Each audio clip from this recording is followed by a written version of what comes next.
conflicts that took place during what is collectively referred to as the Age of War wouldn't have looked too dissimilar from those of the late 20th and early 21st century on Terra. Though the battlefields of the 2400s and 2500s were no longer confined to the land masses of a single planet, the tanks, vehicles, and individual soldiers of those early years were very much a staple going back centuries. Of course, that would all change with the introduction of the BattleMech in 2439. The story of the Victor doesn't officially begin until the dawn of the 26th century, though it's important to know that by this point the BattleMech genie had escaped the bottle. In fact, the genie was stomping down Main Street, setting everything it can see on fire. The arrival of the Victor was just one of many attempts to add gasoline to the inferno. Before we get into it, I do want to take a minute to ask that if you enjoy this content and want to do your part to keep the nonsense flowing, the best way to do that is by hitting the subscribe and like buttons so that the YouTube algorithm can stay happy. The BattleTech creators on YouTube are only able to do this because of a passionate and generous community. I'm continually humbled and grateful for the opportunity to keep doing this. Now let's get into the fray and see what has made this 80-ton monster one of the highlights of the 3025 technical readout.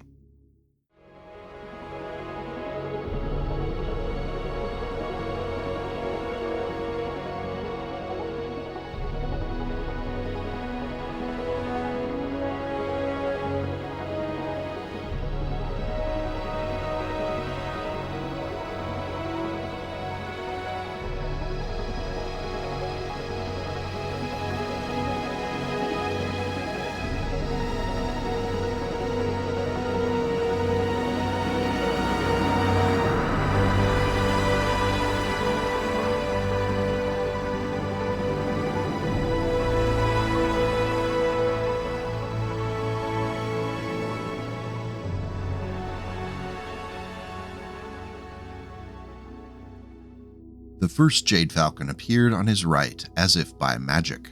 The Shadowhawk had already marched halfway past when its pilot noticed Victor and began to bring his mech about. Victor raised the assault mech's right arm and stabbed the autocannon muzzle toward the Shadowhawk's square faceplate. The muzzle flash erased the image of the mech's head from Victor's sight, and the depleted uranium shells blowing through it matched form to image.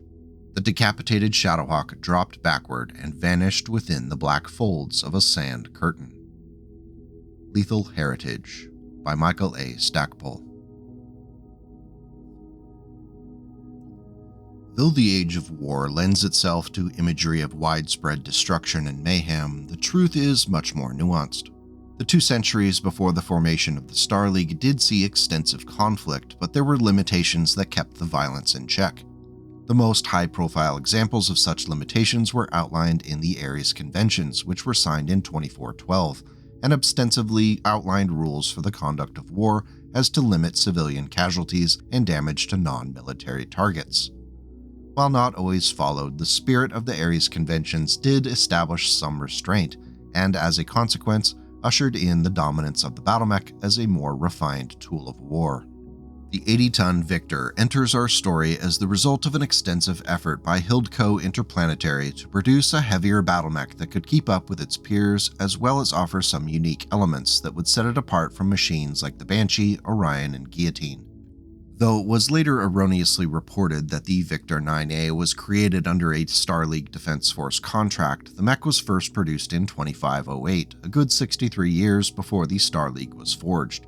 It was actually picked up by buyers within the Terran hegemony who saw the Victor's potential as a more agile heavy hitter. Constructed from a Hildco Type 5 chassis wrapped around a 320 Pitman fusion engine, the top speed of the Victor was an entirely reasonable 64.8 km per hour. Its mobility was further improved with the installation of 4 Hildco Model 12 jump jets, split 1 in each leg and 2 in the center torso. This allowed the Victor to leap up to 120 meters, making a mockery of gravity in the process. The 8.5 tons of Duralex standard plate armor provided just 136 points of protection out of a possible max 247. This left the Victor on the lesser defended side of the armor spectrum. For comparison, the Zeus 6S debuted with 11.5 tons, and the Charger 1A1 carried 10 tons. Now before you panic, keep in mind that the Victor 9A that first debuted is considerably different from the Succession Wars staple 9B that did carry more armor. But we'll get to that one in a bit. Deep calming breaths, we'll get there. The Victor 9A was primarily seen as a close-range brawler, with 14 tons of its mass dedicated to a massive Pontiac 100 AC-20 autocannon which dominated the mech's right arm. Its 3 tons of ammunition were stored in the right torso, letting the Mechwarrior live dangerously on top of 15 shots of 20 damage ammo. That's good times right there. 2 Sorensen 5 medium lasers installed into the left arm provided their reliable fire, and a Holly short-range missile 4 rack added insult to injury from the left torso. The SRM's 1 ton of ammunition was stored in the left torso along with a machine gun and its half-ton worth of shots.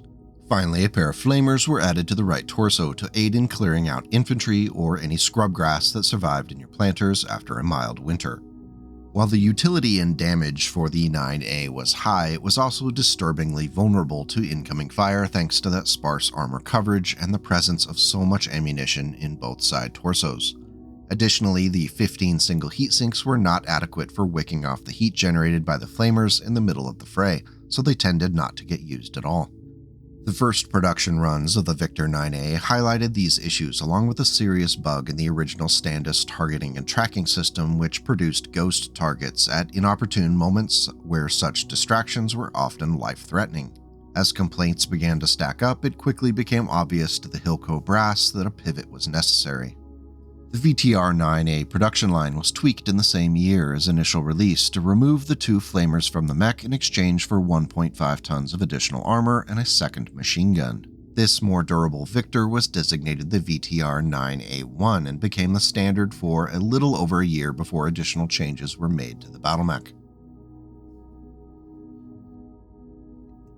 Backing the Victor into a small stand of elm, snapping branches and knocking whole trees over, Doe twisted the upper half of his assault machine far enough to answer a threat from a nearby mercenary rifleman. At least 3 vehicles were chipping away at his armor too, but those he could afford to ignore for a little while at least. It helps being the biggest boy on the battlefield. Ranger 2, score another 15 points. Yeah, but you're still behind by 20. The Victor's Gauss rifle spat out another missile of silver death. This one smashed into the rifleman's right leg, lodging in the hip joint and freezing up the entire limb.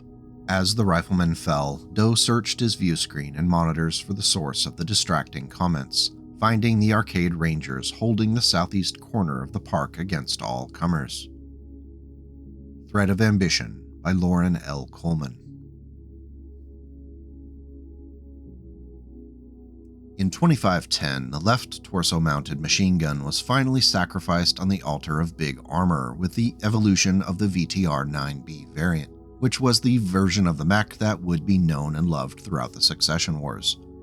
At 11.5 tons of standard plate, the Victor 9B could put up a close-range fight and had fewer issues with ammunition and heat generation. Beyond the occasional field refit or special individual redesign, this is our Victor we're taking to the dance. Sales were strong in those early years, and Hildco eventually expanded production to 3 separate lines to meet demand. When the Star League was formed, many Victors ended up within the ranks of the SLDF, where it performed pretty well. The mech's jump jets proved to be valuable assets, as few assault mechs could boast of that kind of agility. While the all-short-range weapons build required the Mechwarrior to be careful about being caught out in the open, once it got close to a target, the Victor 9B could deliver punishing fire. With the Star League's collapse and the descent into the chaos of the First Succession War, the Victor proved to be a valuable battlefield prize. Considerable effort was put into salvaging fallen Victors over many other designs. Of the roughly 1,000 Victors which were produced before the war, some fell in battle along with all the other battle mechs of the time, some traveled with Kerensky's Exodus fleet, and the remaining were scattered across the militaries of the warring Great Houses. One unit of note was the 28th Heavy Horse Regiment of the SLDF, which chose not to leave with Kerensky and instead became mercenaries in the employ of the Draconis Combine. Their reliance upon a large number of Victors led to some infamy on the Karita-Davion border. Though the Merc unit would not survive the Second Succession War, some of their Victors did endure and were wrapped up into other forces. On Seana, Way, and Redfield, the Davion Avalon Hussars turned their victors loose on mountainous terrain where other assault battlemechs were bogged down or completely incapable of reaching the fight. Capellan forces struggled to match the victors' agile punch. Once again, the jump jets proved to be the trump card which led to victory. Go Team Jump Jet. On right, in 3012, the Hussars struck again with their victors, laying waste to 2 recon lances consisting of wasps and locusts in a few minutes of intense conflict resolution. That must have been quite the show. The only negative report I found was a fight between the Capellans and the Free Worlds League forces on Berenson in 3001.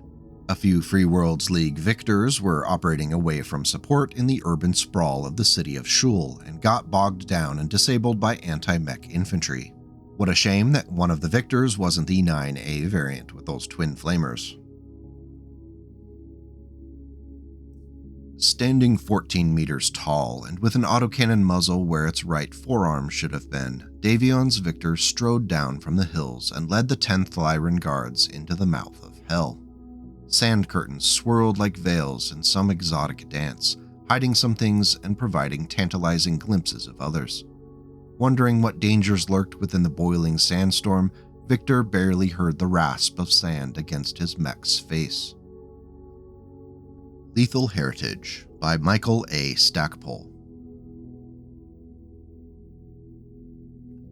The destruction of the Hildco production lines significantly impacted the number of victors out there. But thankfully, Independence Weaponry picked up on the slack with their own line for the mech on Quentin, which sat on the border between the Draconis Combine and the Capellan Confederation, roughly 30 light-years from Terra.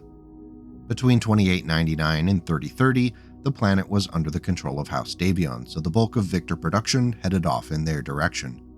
After 3040 and up into the late 3060s, the Draconis Combine held the planet, and the flow of new Victors shifted their way. The Victor was a very popular assault mech within the armed forces of the Federated Suns, and it wasn't unusual to see it used as a command mech within AFFS units. It remained a quality producer throughout the Succession Wars and well into the 3040s.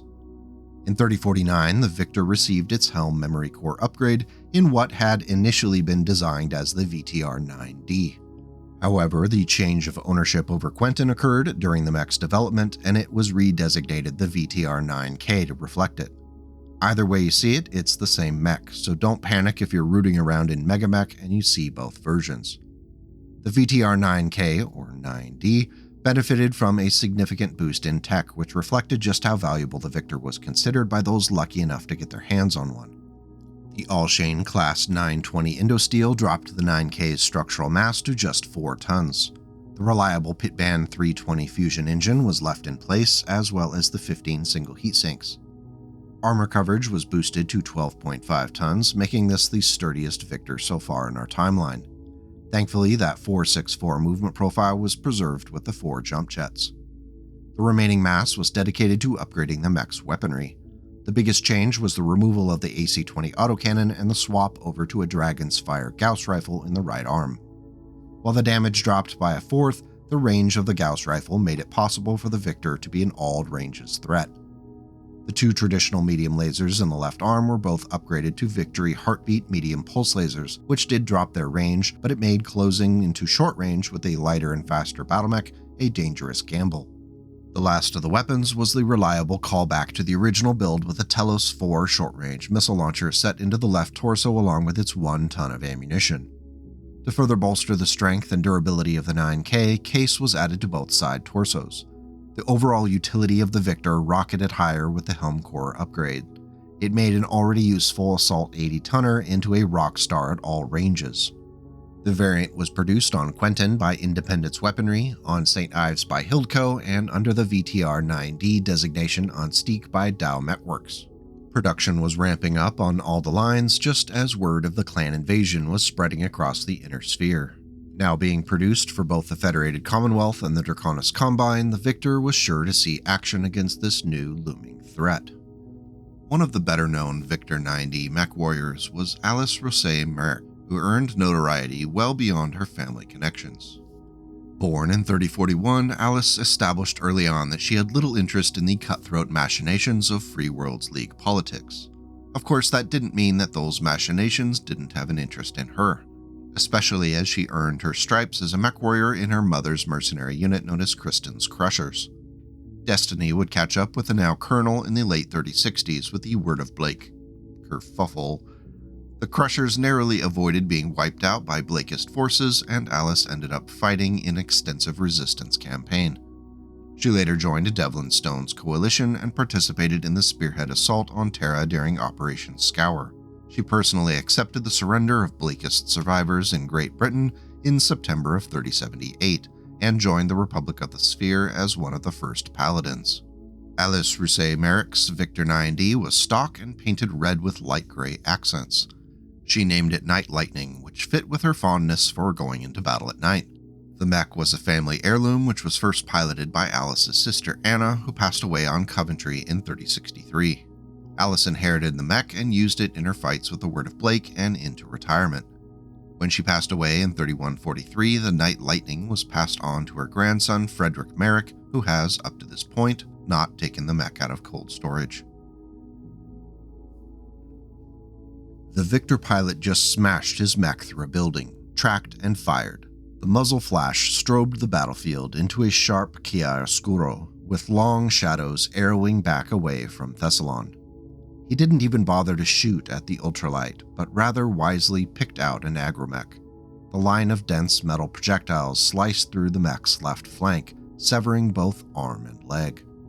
Being the biggest mech on the battlefield does have its advantages. The Victor was heavily armored and had ample firepower, but it made itself a target. Morgan's Lance launched 80 missiles, delivering 70% on target. Fire blossomed all over the Victor, glittering shards of shattered ferroceramic armor scattered like stardust. The massive humanoid mech staggered back beneath the sheer ferocity of the assault. A Tiny Spot of Rebellion, Kellhound's Ascendant Part 2, by Michael A. Stackpole. In 3054, the Victor received a visit from the C3 computer ferry with what was designated the VTR-C. It really should have been a sub-variant of the 9D or K because it's almost identical to the standard produced mech at the time. The only difference was the loss of a single heatsink in exchange for the 1-ton C3 computer in the open-head critical location. The Victor didn't run warm, so it wasn't a huge loss. If you're running a C3 unit, the VTR-C is a solid pick for a heavy hitter. There wouldn't be a more substantial change to the design until 3062, when all heck broke loose with the VTR-10S. Unlike previous entries in the Victor Pantheon, the 10S pulled out all the technological stops, with endosteel, an XL engine, 10 double heatsinks, and 13 tons of standard plate armor. They even did the unthinkable and pulled the 4 jump jets to make room for more weaponry. The loadout was similar to the 9K with the right arm mounted Gauss rifle and an SRM-4 in the left torso. However, the left arm lasers were swapped for the ER medium laser variety. The mass savings from the XL engine was spent on an anti-missile system in the left torso, along with a heavy Gauss rifle split between the right and center torsos. Should have probably mentioned the Gauss rifle first, but, well, now it's already written and I don't want to hit the backspace key to undo it, and, well, of course that sentence explaining the laziness wouldn't be necessary either, and, wow, look, we're at the bottom of page 5. Moving on. At a glance, it's obvious that the Victor 10S pushed the opportunity cost chart toward offense at the cost of durability thanks to the XL engine. The heavy Gauss rifle could one-shot battle mechs at close range even without considering the rest of the loadout. However, that margin for error with that 4 hex minimum range on the heavy Gauss, along with its tendency to explode when critically hit, turned the Victor into a bit of a glass cannon. For the bold and foolhardy, the 10S was a good way to test your luck.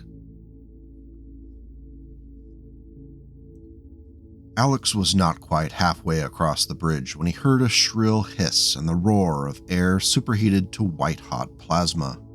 Turning, he was just in time to see one of the Victors descending outside the Citadel wall on flaring jump jets, landing squarely in the center of the bridge, just in front of the main gates. Its left arm came up and the twin lasers set into the forearm flared. Trees across the canyon burst into flame, and a heavy branch burned through and fell into the gulf with a splintering crack of shattered wood. The second Victor appeared inside the open gate, following the first more cautiously, ducking slightly to slip beneath the open gate's portcullis. Tactics of Duty by William H. Keith, Jr. A decade later, in 3064, the Victor would return to a more reasonable form with the VTR-10D. While it did still utilize endosteel and took advantage of 12 double heatsinks, the engine did revert back to its original standard design. The movement profile was returned to a more comfortable 4.6.4, which is great because Victors should have jump jets. There are some elements of a mech design that are crucial for retaining its character. The jump jets are not optional. The 10D's 13 tons of standard plate was reasonable and we're grateful for it. The 10D was a proud recipient of a return to form with an Ultra AC-20 autocannon in the right arm, which could be fed from an astonishing 6 tons of case-protected ammunition. That's 30 shots if it's been a while since you ran around autocannoning everything with wild abandon. The big cannon was bolstered in the short range by 2 ER medium lasers set into the left arm. The traditional missile launcher in the left torso was swapped for a Streak SRM-4 that fed from a single ton of ammunition in the case-protected right torso. The damage potential for the UAC-20 is of course impossible to deny, and the support weapons weren't too shabby either. The combination of power, durability, and agility made the Victor 10D a very dangerous battle mech. Of course, if you're looking for something a little fancier, just a year later the Victor 11D hit the scene and it has a few new bells and whistles. This variant once again used endosteel, carried 15 double heatsinks, and was further bulked up by 14.5 tons of standard plate armor. The notable structural change was the use of the 320 light fusion engine, which saved some mass at the cost of vulnerability in each side torso due to the engine's larger size. I'll leave it up to the people who really enjoy numbers to decide if that additional armor offsets the risk. The 11D's primary weapon consisted of a pair of ER large lasers set into the left arm, complemented by a rotary AC-5 autocannon in the right arm. The RAC-5 could chew through 3 tons of case-protected ammunition stored in the right torso. The last weapon addition was a Streak SRM-4 launcher set into the left torso, fed by 1 ton of case-protected ammo in the right torso. Finally, a C3 computer was set into the open-head critical location so it could participate in the network. The Victor 11D screams out distance VIP skirmisher with its largely long-range weapons build. Heat isn't an issue thanks to the 15 double heatsinks, and 60 shots with the RAC-5 could be conservatively used across most battles. While it is slightly more vulnerable as a variant, the Victor 11D was a danger at all ranges, and the RAC-5 should not be underestimated.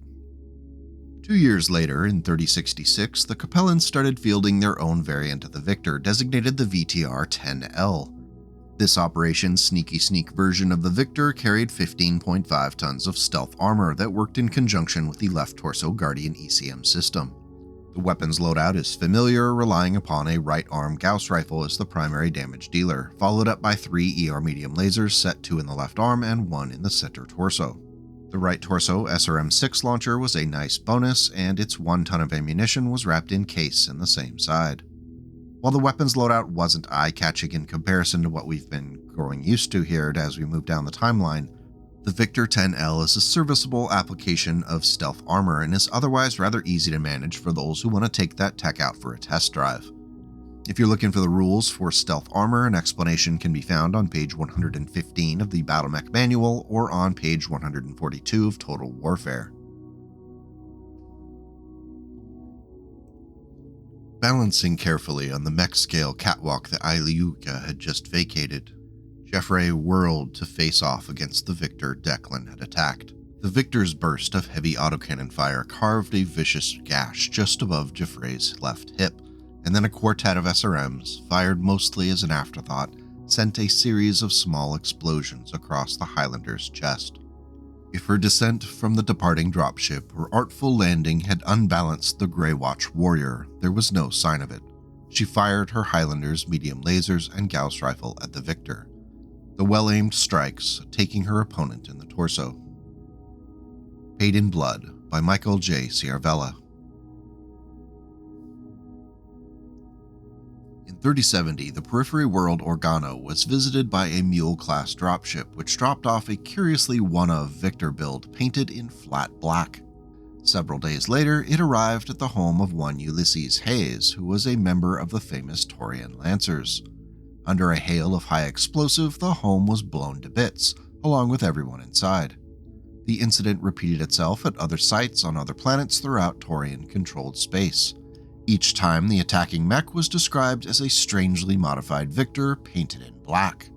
Over time, investigation revealed that the Victor was piloted by a retired AFFS colonel named Benedict St. James, who used his heavily modified family Victor to exact his revenge. In 3069, the colonel received word that his son, an AFFS Lance commander, was killed by elements from a company of Taurian Lancers. He did not handle the news very well and vowed to make the Lancers pay for their actions.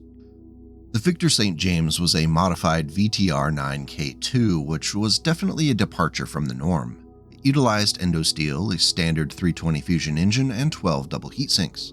The 14.5 tons of patchwork armor included standard plate on the torsos and ferrofibrous armor on the arms and legs.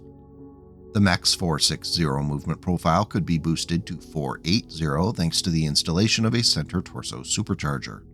It doesn't make up for the lack of jump jets, but we can't have everything we want in life, can we? The bulk of the remaining mass was devoted to a long tom artillery cannon split between the right arm and right torso. It fed from 3 tons of ammunition, that's 15 shots, stored in the case-protected right torso. The only other weapons on the build were a pair of medium X pulse lasers in the left arm. Overall, the Victor St. James is an interesting implementation of the shorter-range long tom cannon. It could be quite useful at ambush or headhunting attacks, which fits well with the in-universe use as a tool of retribution.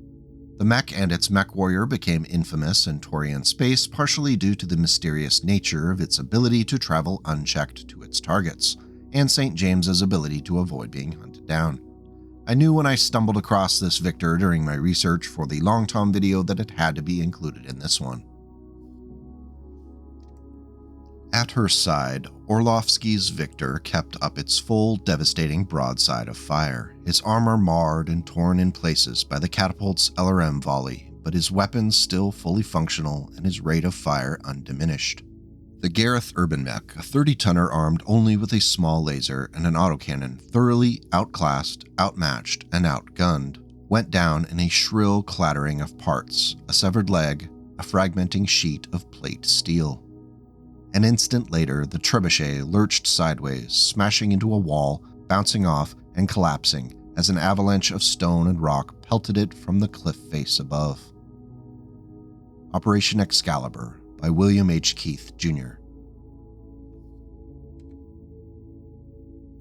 In 3076, a curious Victor variant designated the VTR-9KA was first spotted that backed off on the offensive power and instead leaned more into agility thanks to the use of 5 improved jump jets. The rest of the hardware was pretty basic, with 12 single heat sinks and 12.5 tons of standard armor plate. The weapons loadout was Spartan with just an AC-20 autocannon in the right arm and torso backed up by 1 standard medium laser in the left arm. While obviously pretty limited, it appears that the 9KA was built for agility and outlasting an opponent. The AC-20 was given 6 tons of ammunition, which is quite a bit more than most mechs would need in any one fight. It's a bit of an odd duck for a Word of Blake kerfuffle-era design. The most recent Victor variant takes us all the way down the timeline to 3132, where GM Blackwell Corporation on New Valencia decided they would pull out all the stops to update the classic assault battlemech. Starting from the inside, endosteel and a 320 light fusion engine were the order of the day, though this time they were joined by a heavy-duty gyro to bolster the mech's durability. Just in case you need the refresher, a heavy-duty gyro can take a 3rd critical hit before being completely taken out. The 10 double heat sinks and 13 tons of standard armor were no surprise, though the weapons loadout did have a few tricks up its sleeve. The right arm mounted Gauss rifle made a triumphant return, and this time it was bolstered by a right torso targeting computer. The 2 medium re-engineered lasers in the left arm benefited from that as well. Finally, the left torso SRM-4 made its comeback with 1 ton of ammunition placed in the right torso along with Case 2. Compared to some of the other wild late Dark Age and IlClan era designs, the VTR-12D is remarkably basic. Not that that's a bad thing. Besides the heavy-duty gyro, the rest of the mech is pretty meat and potatoes, which is pretty on-brand for the Victor. Available info suggests that the design was advertised not only as a standalone variant, but also an upgrade package for owners of earlier Victor designs. Now before I get to tinkering, we do need to give credit to the Victor where it's due, as the inspiration for the Capellan-built Lu Wei Bing.